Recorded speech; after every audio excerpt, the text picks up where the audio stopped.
quoi, regarde-nous. Alors comme promis, je suis avec Qual et du coup nous allons faire l'interview. Alors du coup on va commencer autour de l'art et on va venir sur des sujets un peu plus sensibles, un peu plus engagés et il va nous donner son avis sur ces sujets-là. Donc Qual, présente-toi un peu rapidement. Et moi je m'appelle Vincent, c'est mon prénom, mon nom d'artiste c'est Qual. Je suis artiste depuis sous ce nom-là, sous le nom de Qual depuis 15 ans, presque 15 ans. Et voilà, sous différentes formes, donc des formes plutôt musicales à la base, sous forme d'albums, et puis petit à petit qui s'orientent vers des écrits, des spectacles au théâtre, donc qui se diversifient et puis qui participent à tout cet univers. Alors du coup nous sommes à Angers, donc on est dans un bar d'Angers et justement tu as fait ta carrière sur Angers. Donc comment a commencé ta carrière justement dans cette ville où l'art est vraiment mis en avant? Mais ça s'est fait assez naturellement. En fait, c'est vrai que j'ai toujours eu Angers un peu comme camp de base en fait, ce qui m'a permis d'aller de bouger un peu partout, mais avec toujours en gardant cet ancrage. Ça s'est fait assez naturellement parce que je pense que c'est une ville qui a on va dire à taille humaine. Et donc les projets sont rapidement identifiés quoi. Je pense qu'une grande ville comme Paris, c'est pas du tout les mêmes trucs. Et tout le temps à se battre pour exister dans les choses, tout ça. Je pense que c'est moindre dans une ville comme Angers. Oui, je pense que voilà, il y a toutes les villes ont leurs avantages évidemment. Et puis je pense qu'une ville comme Angers, elle a l'avantage que à la fois donc il y a la taille humaine. Et puis il y a déjà pas mal de grands frères en artistes là.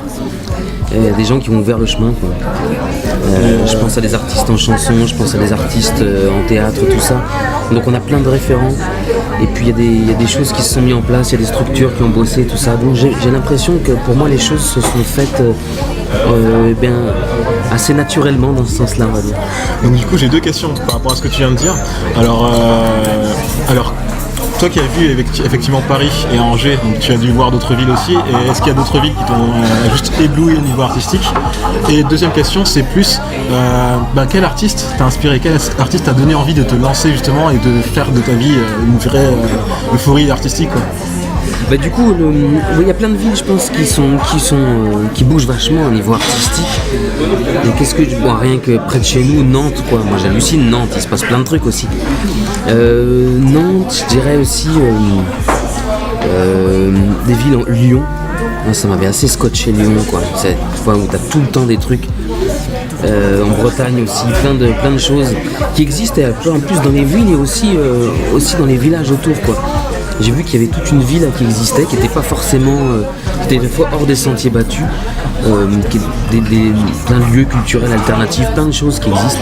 Je pense qu'il y en a un peu partout en fait, mais voilà, dans certains coins, j'ai eu l'occasion d'approcher ça, tu vois. Et je pense rien que près d'ici, Nantes, c'est fabuleux. Justement, la vidéo que j'ai fait aujourd'hui, parce que du coup, il y a eu 2 vidéos sur YouTube aujourd'hui, parle de Nantes. Donc j'ai fait une première vidéo sur Angers, où du coup, je parlais de la culture sur Angers, et j'ai fait la vidéo aujourd'hui sur la culture à Nantes. Et toi, t'enchaînes avec justement ce passage-là, donc c'est juste parfait. Donc voilà. Justement, aujourd'hui, est-ce que tu penses que la culture est autant ouverte qu'elle a pu l'être quand toi tu t'es lancé, ou est-ce que tu penses que justement le fait qu'il y ait plus de concurrence, plus de gens qui veulent rentrer dans l'art, c'est peut-être plus compliqué pour eux? Après, j'ai une autre question, parce que du coup j'ai ma cousine qui est à Mulhouse, où justement l'art effectivement existe. Il y a beaucoup de moyens d'apprendre l'art, mais aucun moyen d'exister à partir de l'art. Donc c'est au moins aucun moyen de travailler dans l'art exactement dans l'Alsace. Qu'est-ce que t'en penses toi justement? Je sais pas, j'ai l'impression qu'il y a beaucoup de... je sais que c'est compliqué et puis que il y a beaucoup de monde qui veut faire ça. J'irais pas forcément parler de concurrence vraiment parce que on est sur un vocabulaire qui fait plus partie d'un monde où justement on veut se démarquer. Mais même si il y a forcément, c'est vrai, oui, il y a tout le monde veut je pense trouver une place quelque part, tu vois. Du coup, moi, je peux juste parler pour moi, dire que je suis un gros bosseur et puis que j'essaie tout le temps de décaler le regard et d'avoir un coup d'avance, c'est-à-dire essayer de me renouveler en permanence. Pour pouvoir un coup d'avance, tu vois, déjà toujours un spectacle prévu dans les 2 ans à venir. Peut-être aussi jouer dans l'innovation, peut-être aussi. Ouais, pour être pour garder déjà toujours un projet, c'est toujours bon d'avoir un projet en tête. et puis un projet qui soit un défi. J'aime ça, j'aime cette vie, j'aime le fait de vivre de mon art. Alors je me lève le matin et je me bats pour ça, c'est-à-dire j'essaye d'imaginer tout ce que je peux, voilà, de cultiver ce monde imaginaire et puis de me donner les moyens de faire ça, et puis toujours de creuser cet univers là que je creuse depuis quelques années. D'accord, bah, c'est très bien défendu en tout cas, de très belles paroles de Qual. Donc du coup, qu'est-ce que tu dirais aujourd'hui, parce qu'on est quand même dans une période assez sensible, les présidentielles, donc sans te définir par soutien d'un tel ou d'un tel, juste pour dire effectivement qu'est-ce que tu voudrais qui évolue en France aujourd'hui, qu'est-ce qui te touche le plus, ou qu'est-ce que tu trouves qui est déjà très bien fait ici en France. Donc voilà, à toi de donner ton avis du coup par rapport à ça. Bah, j'ai l'impression que c'est un pays où il y a... Toujours, je le vois quand j'en reviens, en fait, que je reviens de voyage, quoi. Je vois bien. D'ailleurs, on s'est croisés, tu revenais d'Amérique du Sud quand on s'est croisés la dernière fois. Est-ce que c'est pas Népal ou je sais pas. Ouais, si, c'est ça. T'étais au Népal, si, c'est bien ça. Ouais. La dernière fois qu'on s'est croisés, tu revenais du Népal, t'avais fait un concert là-bas, et justement, quelles sont les différences que tu peux voir avec ces pays-là, justement, par rapport à la France? Bah, je pense que là, ce serait une interview de 4 heures. Et non, mais en gros, j'ai l'impression quand même qu'en France, il y a plein de structures, plein de choses qui existent. Il faut que à chaque fois que je prenne un peu de recul pour m'en rendre compte. Voilà, je pense qu'il y a plein de choses qui ont été acquises, et puis tu vois, justement, quelles sont les choses qui pour toi sont acquises et qui doivent être gardées à tout prix? Je pense à pas mal d'acquis sociaux, quoi, tu vois, sans être... ouais, quand tu vois, c'est vrai que je suis pas très à l'aise à parler politique. On en a parlé avant l'interview, effectivement. Au-delà du fait de l'aborder sous l'angle d'une petite histoire, tu vois, voilà, raconter, il était une fois, puis avec des histoires comme ça. Est-ce que tu pourrais faire un petit slam, justement j'en avais fait un là où j'habite, déjà là où j'habite avec mes voisins, tout ça. J'avais fait un, voilà, qui parlait de papier, d'expulsion, tout ça, voilà, c'était... Donc ça touche énormément, ça, du coup. Ouais, bah, ce qui me touche, je dirais, là, en ce moment, dans le moment, c'est vrai que les fractures, tu vois, comment dire, je sens qu'il y a pas mal de divisions fortes. Enfin, je sens de la fracture, vraiment, des grosses fractures. Il y a une grosse fracture quand même. En France, c'est pas les dernières années, voilà, je sens juste qu'en tant qu'artiste, ma place, la place que j'aurais envie de défendre, humblement de défendre, comme pas mal d'autres potes artistes aussi, je pense, c'est une place dans laquelle on fait du lien à notre échelle, tout ça, tu vois.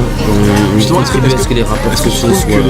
que les lois permettent aux artistes d'être vraiment défendus, d'avoir une possible progression? Est-ce que tu trouves que le métier d'artiste est assez reconnu par rapport à d'autres métiers, justement, en France? Et en France, on a l'intermittence, qui est pour moi, c'est un confort, et pour moi, je le vis comme à la fois un confort et une responsabilité. Genre quelque chose qui fait que, tu vois, je veux faire quelque chose de ça, tu vois. T'as bien raison. Voilà, ça j'imagine, je sais que c'est un statut qui est, c'est quelque chose de très fort, quoi. J'ai eu l'occasion de jouer dans d'autres pays où l'artiste il bosse dans une pizzeria le midi, et puis tu vois, il est artiste le soir, tu vois, il n'a pas forcément autant de latitude pour créer comme il veut, tout ça. Donc je vis ça comme ce genre de choses, comme une chance et une responsabilité, quoi. Voilà. Quelque chose qui renforce, du coup, soit tu le vis comme quelque chose qui rend plus fort, qui te permet d'avancer, ou tu le vis comme quelque chose qui est peut-être un peu plus compliqué à vivre. Le fait de ne pas avoir un seul métier, mais d'avoir peut-être le métier d'artiste, et en même temps un autre métier à côté, donc une seconde vie, on va dire, limite. Ouais. Tu le vis comment, du coup? Peut-être plus comme quelque chose... j'ai pu moi je considère que de pouvoir me lever le matin et faire ce que j'aime et en vivre, et même en me battant pour pouvoir, même en me battant, je veux dire, même en essayant toujours de faire en sorte que tu vois, que ça avance, qu'il se passe plein de choses autour de mon projet.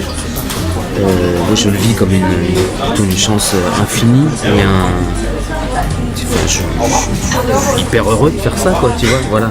Donc, et j'ai vu, voilà, d'autres potes, je pense, en Asie, au Québec, en Afrique, qui sont des galères autres, quoi, Même au tu Québec, du coup, ils sont dans une galère artistique, peut-être plus dans le domaine de la musique, du coup, tu vois. parles. Je pense qu'il y a des gens que j'ai rencontrés qui sont en mode plus précaire avec leur mode artiste. Ok. Tu vois, à la fois il va y avoir des grandes énergies des fois qui se mettent en place autour des projets, c'est-à-dire j'ai senti beaucoup de motivation, beaucoup d'envie, des gens, beaucoup d'investissement des fois sur certains projets, tu vois. Ouais, je sais pas, autour de la création. Et à la fois, j'ai senti que c'était dur d'être artiste, quoi. Parce que Dur d'en vivre peut-être qu'il y avait, comme ça. enfin en fait, du coup, ils ont peut-être une protection un peu plus importante parce que du coup, ils ont quand même un métier qui est reconnu comme, enfin, plus qu'ici peut-être, mais ils ont peut-être plus de pression par rapport aux maisons d'édition ou peut-être au cadre dans lequel ils sont, peut-être, c'est ce que tu veux dire ou Non, je sais pas, je suis pas un spécialiste, mais je me dis peut-être qu'il y a des endroits où les choses fonctionnent plus à l'anglo-saxonne. Ouais, voilà, Un peut-être. peu, c'est-à-dire que ça va être. Alors, il n'y aura pas forcément un statut comme ça qui va prendre soin des artistes comme l'intermittence comme on l'a en France, quoi. Ok, Qui d'accord. m'apparaît être un statut assez unique, un grand Vraiment confort. très et- protecteur du coup. Ouais, il y a quelque chose là qui. En tout cas, je mesure moi que c'est une chance et une responsabilité. Ok, bah, en tout cas, ouais, c'est très bien dit. Donc du coup, voilà. Après, justement, qu'est-ce que je voulais dire là, tout à l'heure, normalement, on aurait dû avoir une fan avec nous, Ouais. donc il devait être là. Malheureusement, elle n'est pas là. Elle est partie en vacances. Donc, tu peux faire un petit coucou à Valentine, du coup, qui sera là. Puis à tes plus grands fans, du coup, qui te suivent depuis le début. Parce que du coup, ses parents sont fans de toi justement parce qu'ils ont l'occasion de te voir. Et c'est eux qui ont transmis ce côté-là à Valentine. Ouais. Donc, je te laisse. Super. Et bien, je vais passer un grand bonjour à Valentine et puis à ses parents du coup. Et puis leur dire que voilà, pour nous un rendez-vous très important, c'est le 9 mars. Voilà. Au Chabad d'Arranger. Je fais ma promo dans Ouais, de toute façon, je comptais à le faire aussi, mais tu m'as annoncé. Non, mais c'est un truc important parce que pour nous, c'est jouer à la maison. Jouer sur Angers, ça a toujours il y a un truc. Voilà, particulier. Bah ouais, c'est les racines, les sources, tu vois. Et du coup, le Shabada, en plus, ça fait pas mal d'années que j'ai pas joué et puis que j'adore cette salle. Et du coup, voilà. Pour nous, c'est un peu un petit événement. Voilà. Un petit événement très important. Ouais. Moi, je m'y prépare. Du coup, on va vous laisser là. Donc, Wal a voulu qu'on le fasse un enregistrement en vocal parce qu'il n'avait pas beaucoup confiance en son image. Il avait un peu peur alors qu'il est très beau gosse. Mais du coup, il ne sait pas trop. Pour ça, j'aime bien l'audio aussi, quoi. Voilà. Donc, il vit grâce à sa voix. C'est un artiste vocal. Donc, il a partagé sa voix avec vous et j'espère que vous avez pris grand plaisir à l'écouter. Je vous dis à bientôt les Wolfies. Et comme promis, cette vidéo sera mise ce soir sur la chaîne. À bientôt.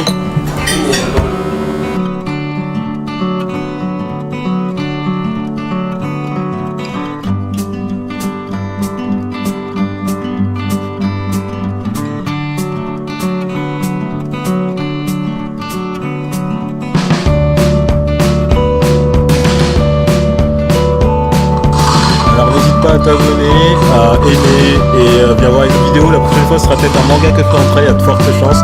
Je vous laisse la surprise et à bientôt les Wolfies. Tchuss.